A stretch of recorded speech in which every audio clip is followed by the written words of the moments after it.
भारत का इतिहास मुगलों के बिना अधूरा है। मुगलों ने भारत में 300 सालों से भी अधिक समय तक राज किया। बाबर, अकबर और शाहजहां से लेकर बहादुर शाह जफर तक कई मुगल शासकों ने दिल्ली की राजगद्दी से भारत में शासन किया। लेकिन कई सवाल आज भी इतिहास के पन्नों से गायब हैं। आखिर मुगल भारत क्यों आए थे? मुगलों ने भारत में अपना साम्राज्य कैसे स्थापित किया? राजपूतों और मराठाओं के रहते कैसे विदेशी ताकतों ने भारत में इतने लंबे समय तक राज किया? आखिर क्या है मुगलों के इतिहास की असली कहानी? आइए इसके बारे में थोड़ा डिटेल में समझते हैं। दोस्तों, अगर बाबर हिंदुस्तान न आता तो भारत में मुगल साम्राज्य की स्थापना नहीं होती। भारत में कभी लाल किला, ताजमहल जैसी भव्य इमारतें न देखने को मिलती। बाबर का असली नाम जहीरुद्दीन मोहम्मद था। उसका जन्म 14 फरवरी 1483 को फरजाना में हुआ था। फरजाना आज के समय में उज्बेकिस्तान के अंतर्गत आता है। बाबर को तैमूर और चंगेज खान का वंशज भी माना जाता है। केवल 12 वर्ष की उम्र में ही बाबर ने फरजाना की राजगद्दी संभालनी शुरू कर दी थी। ये बात बाबर के कुछ रिश्तेदारों और अंकल को रास नहीं आई और उन्होंने बाबर को हटाने के लिए षड्यंत्र बनाने शुरू कर दिए। बाबर को फरजाना और समरकंद से बेदखल कर दिया गया। कई सालों बाद साल 1504 में बाबर ने अफगान की राजधानी काबुल को जीत लिया और अपनी सत्ता स्थापित की। लेकिन बाबर सिर्फ काबुल से संतुष्ट होने वाला नहीं था, वो अपने साम्राज्य का विस्तार करना चाहता था। बाबर जानता था कि यदि उसे साम्राज्य का विस्तार करना है तो इसके लिए धन दौलत की भी जरूरत होगी और उस समय भारत से ज्यादा धन शायद ही किसी और के पास था। दुनिया भर में उस समय भारत को दुनिया में सोने की चिड़िया कहा जाता था। 1525 में बाबर ने भारत में एंट्री करने की योजना पर काम करना शुरू किया। भारत को गुलाम बनाने और यहाँ राज करने के उद्देश्य से उसने भारत का रुख किया। उस समय हिंदुस्तान में लोधी वंश का राजा इब्राहिम लोधी का शासन चल रहा था। इसके अलावा राजस्थान में राजपुताना का शासन चल रहा था, तो वहीं साउथ में विजयनगर अंपायर अपने पैर पसार रहा था। इब्राहिम लोधी बहुत सनकी था। उसे कुर्सी से हटाने के लिए उसके चाचा अलाउद्दीन लोधी और पंजाब के गवर्नर दौलत खान ने एक प्लान बनाया और काबुल से बाबर को भारत आने का निमंत्रण भेजा। बाबर को तो जैसे इसी मौके का इंतजार था और तुरंत ही अपनी सेना के साथ उसने भारत की ओर रुख कर दिया।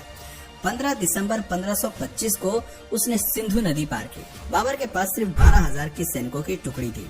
सिंधु नदी को पार करते ही बाबर ने पंजाब प्रांत को जीतना शुरू कर दिया। बाबर के पास दमदार आर्मी के साथ ही तोपखाने और बारूद यानी कि गन पाउडर भी था।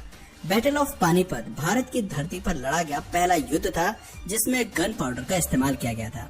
बाबर एक कुशल आर्मी कमांडर भी था। उसे युद्ध का बहुत अच्छा खासा तजुर्बा था, साथ ही उसकी स्ट्रेटजी भी कमाल की थी। वहीं दूसरी ओर इब्राहिम लोधी के पास 1 लाख सैनिकों की विशाल आर्मी थी, जिसमें पैदल सैनिक, हाथी, घोड़े, बैलगाड़ियां सब कुछ थी। इतनी बड़ी सेना को देखकर भी बाबर का हिम्मत डगमगाया नहीं। वो काफी बहादुर योद्धा माना जाता था। काबुल सहित पूरे अफगानिस्तान और उज्बेकिस्तान में आज भी बाबर को एक महान योद्धा के रूप में जाना जाता है। कई जगह उसके पुतले भी लगे हैं। वहाँ के लोगों को बताया जाता है कि बहुत कम सेना के साथ बाबर ने भारत पर फतह हासिल की थी। पानीपत दिल्ली से करीब 60 किलोमीटर की दूरी पर स्थित है और वर्तमान समय में हरियाणा का एक जिला है। बाबर ने इब्राहिम लोधी को युद्ध के लिए ललकारना शुरू किया। अपनी रणनीति वो पहले ही बना चुका था।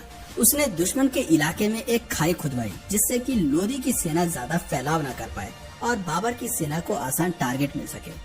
बाबर की सेना के कुछ लोगों ने कहा कि हमें वापस लौट जाना चाहिए, लेकिन बाबर ने वापस जाने से साफ इनकार कर दिया।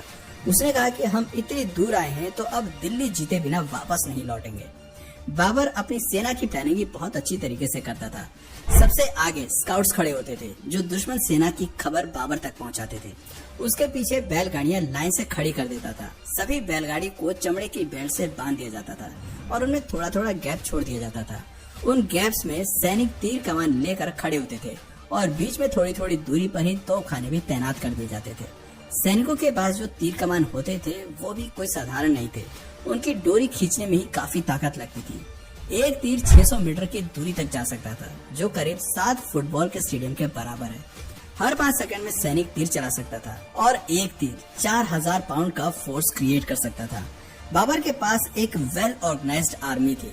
दूसरी ओर लोधी की सेना ने भी मैदान में डेरा डाल दिया, जिसमें 1 लाख से अधिक सैनिक थे। लेकिन इतिहासकारों ने लोधी की सेना को सेना न कहकर बल्कि मेले का नाम दे दिया।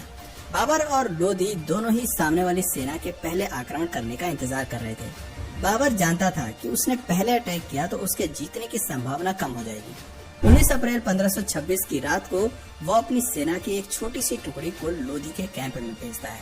जैसे ही कुछ सैनिक लोधी के कैंप के पास पहुंचे, लोधी की सेना ने उन पर हमला कर दिया। बाबर के सैनिक वापस लौट आए और कुछ सैनिकों की मौत भी हो गई। इससे लोधी खुश हो गया और सोचने लगा कि बाबर की सेना को हराना काफी आसान है। लेकिन असल में बाबर ने तो मछली पकड़ने के लिए सिर्फ दाना फेंका था। 21 अप्रैल 1526 की सुबह लोधी की सेना ने बाबर की सेना पर अटैक कर दिया। लोधी की सेना बाबर के सैनिकों द्वारा बनाए गए ट्रेंच में गिर गई। वहां से बाहर निकलने में उन्हें जितना समय लगा, इतनी देर में बाबर ने तो